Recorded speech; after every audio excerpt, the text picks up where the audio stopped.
नमस्कार, आप देख रहे हैं तेज खबर 24 और वक्त है खबरों का। रीवा जिले में अवैधानिक रूप से संचालित स्टोन क्रशरों की जांच के लिए एनजीटी यानी नेशनल ग्रीन ट्रिब्यूनल की बेंच ने 3 सदस्यीय समिति का गठन कर जांच कर कार्रवाई के निर्देश देते हुए 2 माह के भीतर रिपोर्ट प्रस्तुत करने का आदेश जारी किया है। एनजीटी ने जिस जांच टीम का गठन किया है उसमें रीवा कलेक्टर सहित केंद्र व राज्य के प्रदूषण नियंत्रण बोर्ड के एक सदस्य को शामिल किया गया है। दरअसल एनजीटी ने यह आदेश रीवा के अधिवक्ता द्वारा दायर की गई याचिका की प्राथमिक सुनवाई के बाद किया है। एनजीटी ने आदेश किया है कि संबंधित स्टोन क्रशरों की जांच कर कार्रवाई की रिपोर्ट अगली सुनवाई होने तक 2 माह के भीतर एनजीटी के समक्ष प्रस्तुत किया जाए।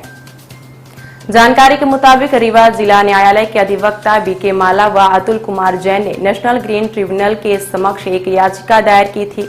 अधिवक्ता द्वय ने दायर याचिका में उल्लेख किया है कि जिले सहित आसपास के ग्राम नरौरा, हिनौती, सुनरा, छिजवार, बहेलिया, बैजनाथ, बेला सहित विभिन्न गांवों में संचालित अनेकों अवैध स्टोन क्रशर जो न केवल नियमानुसार अनुमति के बिना चलाए जा रहे हैं बल्कि कुछ में अनुमति होने के बावजूद नियमों का पालन किए बिना ही संचालन किया जा रहा है।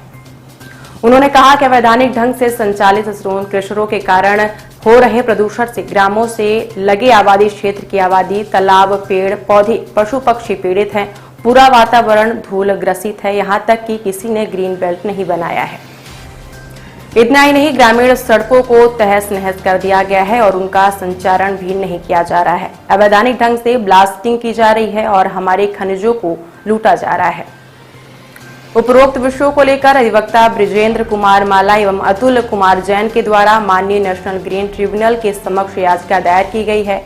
24 मई को हुई प्रारंभिक सुनवाई में अधिवक्ता अतुल कुमार जैन द्वारा नेशनल ग्रीन ट्रिब्यूनल के समक्ष अपना पक्ष रखा गया, जिसकी सुनवाई उपरांत एनजीटी द्वारा आदेश पारित कर 3 सदस्यीय समिति का गठन करने का आदेश दिया है, जिसमें कलेक्टर रीवा के साथ केंद्रीय प्रदूषण नियंत्रण बोर्ड एवं मध्य प्रदेश राज्य प्रदूषण नियंत्रण बोर्ड के एक प्रतिनिधि होंगे।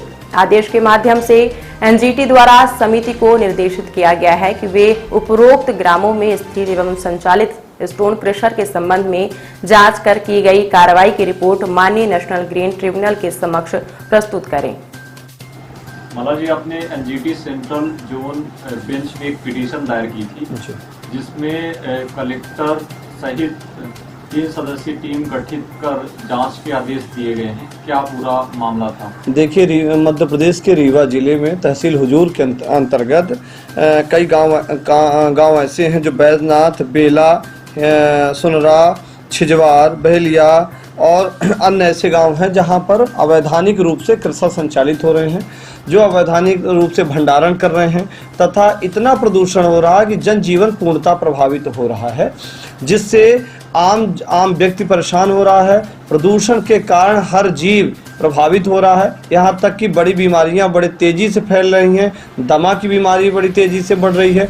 ऐसी परिस्थिति को दृष्टिगत रखते हुए हम अधिवक्ताओं ने मैं बीके माला, ब्रजेंद्र कुमार माला और हमारे एक माननीय अधिवक्ता महोदय, दोनों लोगों ने एक याचिका नेशनल ग्रीन ट्रिब्यूनल भोपाल में दायर की है, जिसकी सुनवाई करते हुए माननीय न्यायालय ने यह पाया कि यह विषय अत्यंत गंभीर है, जिसके तहत उनके द्वारा 3 सदस्यीय कमेटी गठित की गई है, जिसमें कलेक्टर रीवा और सेंट्रल पोल्यूशन बोर्ड एवं मध्य प्रदेश पोल्यूशन बोर्ड के एक मेंबर को रखा गया है और 6 सप्ताह के अंदर जांच करके निर्देशित किया गया है। इस संदर्भ में हमने कई बार जिला खनिज अधिकारी को, जिला प्रशासन को, माननीय आयुक्त महोदय रीवा संभाग को इस आशय का निवेदन किया कि इन क्षेत्रों में, जिन क्षेत्रों का मैंने पिटीशन पर उल्लेख किया है, उनमें अवैधानिक तरीके से खनिज संचालित हो रही हैं, लीज अवैधानिक तरीके से भंडारण हो रहा है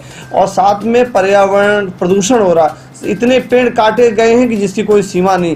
तालाब जल प्रदूषण हो रहा है, वहाँ के जीव विलुप्त हो रहे हैं, उस क्षेत्र के। तो ऐसी परिस्थितियाँ वहाँ निर्मित हो रही हैं। तो इस संदर्भ में मैंने माननीय पहले जिला प्रशासन, राजस्व अधिकारियों का, खनिज अधिकारियों का ध्यान आकृष्ट कराया। जब लगातार उनके द्वारा उनकी भी संलिप्तता उजागर हुई, उनकी भूमिका संदिग्ध हुई, तो हमने माननीय national green tribunal Madhya Pradesh Bhopal में एक पिटीशन फाइल की है और पिटीशन की माननीय न्यायालय ने शीघ्र सुनवाई करते हुए इस प्रकरण में निर्देश जारी किया गया है कि कमेटी 3 सदस्यीय कमेटी बना के इस विषय में 4 सप्ताह के अंदर कार्रवाई करने के निर्देश जारी हुए। जो डिस्ट्रिक्ट पॉल्यूशन बोर्ड है तो क्या उत्खनन के मापदंडों को नियत नहीं कर रहा था या फिर जिला कलेक्टर को इस बात की जानकारी नहीं थी क्या? देखिए, निश्चित तौर से जानकारी रही होगी जब लिखित और मौखिक या इलेक्ट्रॉनिक प्रिंट मीडिया के माध्यम से लगातार इसका प्रकाशन हो रहा है, संज्ञान में आ रहा प्रकरण, और संज्ञान में आने के बाद तो जिला प्रशासन और खनिज अधिकारी को, जिला प्रशासन अधिकारी को सुमोटो भी लेना चाहिए। लगातार प्रदूषण बढ़ रहा है, रोडों की हालत आप देख लीजिए, वहाँ की जल की व्यवस्था को देख लीजिए, वहाँ वायु प्रदूषण देख लीजिए। यदि आप वहाँ 1 मिनट खड़े हो जाएंगे तो आपको ऐसा लगेगा कि हम दमा के मरीज हो गए हैं। तो ऐसी परिस्थिति में आम व्यक्ति का जनजीवन कैसे जीवन है, वहाँ कैसे लोग जीते होंगे, तो ऐसी परिस्थितियाँ वहाँ निर्मित हो रही थी। तो बार बार आग्रह करने के बाद वहाँ के नोडल जिला कार्यक्रम अधिकारी, खनिज अधिकारी और जिला प्रशासन के राजस्व अधिकारी, किसी अधिकारी ने उस पर निगरानी नहीं की और हमको ऐसा प्रतीत होता है कि उसकी भूमिका जिला प्रशासन की भूमिका संदिग्ध है। आपने कितने दिन पहले पिटीशन दायर? ये 1 महीने पहले हमने पिटीशन फाइल की है और उस पिटीशन पर कल सुनवाई करते हुए माननीय न्यायालय ने निश्चित किया है कि 3 सदस्यीय कमेटी बना के जांच कराने के और जांच प्रतिवेदन देने के लिए उल्लेख किया गया।